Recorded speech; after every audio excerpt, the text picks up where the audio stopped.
അവര് വഴക്ക് പറഞ്ഞ ചെങ്ങൈമാരായില്ലേ? എപ്പോ നേരം വെളുത്ത് ഇത്രയല്ലേ ആയുള്ളൂ? ഇന്നലെ രാത്രി 10:15 വരെ ഞാൻ പിള്ളേച്ചന്റെ കൂടെ ഉണ്ടായിരുന്നു. അതുവരെ അവർ ചങ്ങാതിമാരല്ല. 10:16 അവർ ചങ്ങാതിമാരായത്. ദൈവത്തിന്റെ ഒരേ കളികളെ. ഹായ് ഗൈസ്, അപ്പൊ കൊറേ പേര് എന്റെ അടുത്ത് ചോദിക്കുന്നുണ്ട്, അബി എവിടെ പോയി, അബി ഇട്ടിട്ട് പോയോ? എന്റെ വണ്ടി ഓടിക്കാൻ വന്നിട്ട് എന്റെ ഭാര്യയെ വളച്ചോണ്ട് പോവാനുള്ള തെണ്ടി, അതും എന്റെ വണ്ടിക്ക് തന്നെ അരുതരുതായിരുന്നു. അബി എവിടെ പോയി, അബി ഇട്ടിട്ട് പോയോ? അതോ അബി കൊറേ പേര് ഞാൻ കമന്റ് ഒക്കെ കണ്ടു അബി തേച്ചിട്ട് പോയെന്നൊക്കെ. വടക്ക് രണ്ടും എന്റെ, തെക്ക് രണ്ടും പൊന്നപ്പന്റെ. ബട്ട് അബി ഒരു ഫ്രോഡായിരുന്നു ഗൈസ്. അത് ഞാൻ പിന്നെയാണ് മനസ്സിലായത്. താനൂർക്ക് ചക്ക തിന്നാൻ പോയതാ. ചക്കൊന്നും ഇപ്പോ പഴയ മാതിരില്ല. ഞാനും വിഷ്ണുവായിട്ട് ബ്രേക്കപ്പ് ആവാൻ വേണ്ടി അവൻ കുറെ കിടന്നിട്ട് ഇതിന് ഇൻവോൾവ് ആയിട്ടുണ്ടായിരുന്നു. പിന്നെ എനിക്കത് നേടി മനസ്സിലായതാണ്. തെറ്റ് ചെയ്യാത്തവരായി ആരുമില്ല ഗോപു എന്നാണല്ലോ. അബി കാരണം എനിക്ക് കുറെ പ്രശ്നങ്ങൾ തന്നെ ഉണ്ടായി. ഈ ഒരു പ്രശ്നത്തെ ആവശ്യത്തിനെ പറ്റി കുറെ പറഞ്ഞു തന്ന് ഞാൻ അതെല്ലാം വിശ്വസിച്ചു. പച്ചവെള്ളം ചവച്ചു കുടിക്കണ പഞ്ചപാവം അങ്ങോട്ട് ഇറങ്ങിയില്ലടേ. അന്ന് ഇവൻ കാരണം ഞാനും വിഷ്ണുവിടെ ബ്രേക്കപ്പിന്റെ ഒരു സിറ്റുവേഷൻ എത്തി. ഇങ്ങനെയൊക്കെയാണ് തന്മാത്രകൾ ഉണ്ടാവുന്നത്. പക്ഷെ അന്ന് ബ്രേക്കപ്പ് ആയിരുന്നു, പക്ഷെ ഇന്ന് ബ്രേക്കപ്പ് അല്ല. ഞങ്ങൾ വീണ്ടും ഒന്നായിരിക്കുന്നു ഗൈസ്.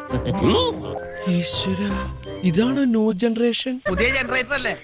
ജനറേഷൻ ജനറേഷൻ എന്നും പറയും, റെയിൽവേ സ്റ്റേഷൻ എന്ന് പറയും, പോലീസ് സ്റ്റേഷൻ എന്ന് പറയും. ഈ അബി എന്ന് പറഞ്ഞപ്പോൾ വന്നപ്പോ തൊട്ടാണ് ഇങ്ങനെ കുറെ പ്രശ്നങ്ങൾ ഉണ്ടായത്. ഈ അവിഹിതം എന്ന് പറയുന്നത് ഉണക്കമീൻ പോലെയാടി. നാട് മൊത്തം നാറിയാലും നമുക്ക് നല്ല രുചിയായിരിക്കും. എന്നാലും രുചിയുണ്ടല്ലോ ഷാജി. പിന്നെ ഗൈസ്, ഇപ്പോൾ ഞങ്ങൾ ബ്രേക്കപ്പ് അല്ല, ഇപ്പോൾ ഞങ്ങൾ വീണ്ടും ഒന്നായിരിക്കുന്നു ഗൈസ്. ഷാജി അങ്ങനല്ലല്ലോ പറഞ്ഞത്. പിന്നെ ഇവനാണെങ്കിൽ എല്ലാരും കൊണ്ടും പറഞ്ഞു നടന്നു ഞാനും അവനും അങ്ങനെ ഒരു കുറച്ച് ബന്ധമുണ്ട്, അങ്ങനെ ഉണ്ട്, ഇങ്ങനെ ഉണ്ടെന്ന്. അതെനിക്ക് ഇഷ്ടമില്ല. അങ്ങനെ ആ നല്ല പെൺകുട്ടി സ്വന്തം ഭർത്താവിനെ ഉപേക്ഷിച്ച് കാമുകന്റെ കൂടെ ഇറങ്ങിത്തിരിക്കുകയാണ് സാർ. ഭർത്താവെന്ന് പറഞ്ഞ് ഇങ്ങനെ പുറകെ നടന്നു വരുന്നുണ്ട്.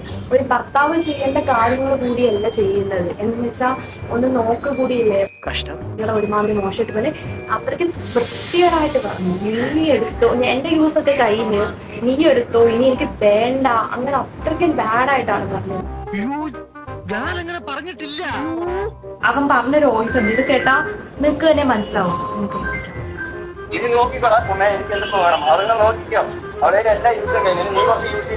അപ്പൊ ഞാൻ പൊട്ടനാ? ഇത്രയും ഞാൻ ചെയ്തുകൊണ്ടിരിക്കും, ഞാൻ പൊട്ടനാ? ഞാനൊരു സത്യം പറഞ്ഞ് വിശ്വസിക്കൂ. എന്നാ എനിക്കത് ഓർമ്മയില്ല. പിന്നെ ഗൈസ്, ഇപ്പോൾ ഞങ്ങൾ ബ്രേക്കപ്പ് അല്ല, ഇപ്പോൾ ഞങ്ങൾ വീണ്ടും ഒന്നായിരിക്കുന്നു ഗൈസ്. ആ ഗെയിം ആശാ തന്നെ വെച്ചോ. അതിനെന്താ, പഞ്ചപാണ്ഡവന്മാര് 4 പേരും കൂടിയല്ലേ പണ്ട് ദമയന്തിയെ കിട്ടിയത്? അതേപോലെ എവളും ചെയ്യട്ടെ അല്ലേ മഹാദേവ? ഞാനൊരു തെറ്റ് ചെയ്തു. എന്റെ സന്തോഷത്തിന് ഇതിരിക്കട്ടെ.